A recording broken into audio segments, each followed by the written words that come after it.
ঝিনাইদহের ৪ আসনের সংসদ সদস্য আনোয়ারুল আজিম আনারের হত্যার ঘটনায় গ্রেপ্তার শিলাস্তি রহমান সহ ৩ জনকে ৮ দিনের রিমান্ড মঞ্জুর করেছেন আদালত। আদালতে তোলার সময় ক্যামেরা দেখে মুখ লুকাতে থাকেন শিলাস্তি রহমান। পরে তাকে আদালতের ডকে তোলা হলে তিনি কাঁদতে থাকেন। আদালতের শুনানির আগে শিলাস্তি রহমান বলেন, আমি কিভাবে আসামি হই জিজ্ঞাসা করেন। আমি শুধু ওই বাসায় ছিলাম, তাছাড়া কিছুই জানি না। আসামিরা হলেন শিমুল ভুইয়া ওরফে ফজলে মোহাম্মদ ভুইয়া ওরফে আমানুল্লাহ সাইদ ও তানভীর ভুইয়া এবং শিলাস্তি রহমান। জানা গেছে, এমপি আনোয়ারুল আজিম আনারের হত্যায় নাম আসা নারী শিলাস্তি রহমান চেয়েছিলেন মডেল হতে, কিন্তু পুরান ঢাকার এই তরুণী বিত্তশালী আখতারুজ্জামান শাহিনের খপ্পরে চলে যান অন্ধকার জগতে। মার্কিন পাসপোর্টধারী শাহিন দেশে এলেই ঘুরে বেড়াতেন তার সঙ্গে, বিভিন্ন পার্টিতে অংশ নিতেন শাহিনের ফ্ল্যাটে। কলকাতায় এমপি আনার খুন হওয়ার পর মাস্টারমাইন্ড শাহিনের বান্ধবী হিসেবে নাম আসে এই শিলাস্তি রহমানের, যার আরেক নাম সেলেনিস্কি।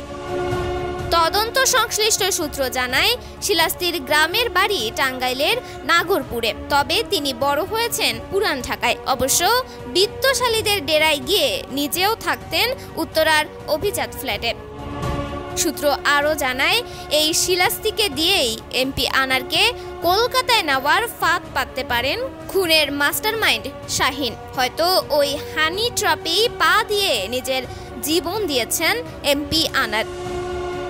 এদিকে এমপি আনার কলকাতার সঞ্জীবা গার্ডেনের যে ফ্ল্যাটে গিয়েছিলেন, তার একটি সিসিটিভি ফুটেজে দেখা যায় এমপি আনার 2 জনের সঙ্গে সেখানে গিয়েছিলেন, কিন্তু জীবিত আর বের হননি।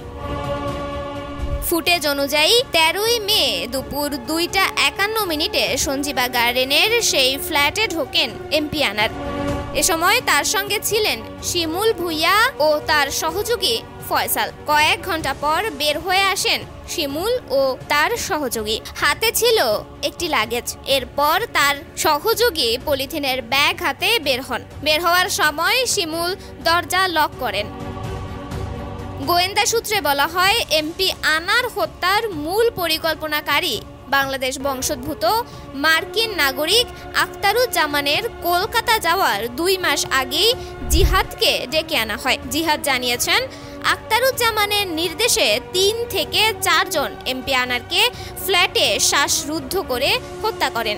পুলিশ জানিয়েছে, জিহাদ হাওলাদার তার একজন বাংলাদেশি অনুপ্রবেশকারী। তার বাড়ি খুলনা জেলার দিঘলিয়া থানায়। তার বাবার নাম জয়নাল হাওলাদার, তবে জিহাদ বসবাস করতেন ভারতের মুম্বাই শহরে। সেখানে তিনি মাংসের দোকানে কসাইয়ের কাজ করত। তন্নি শিকদার, দৈনিক সকালের দুনিয়া।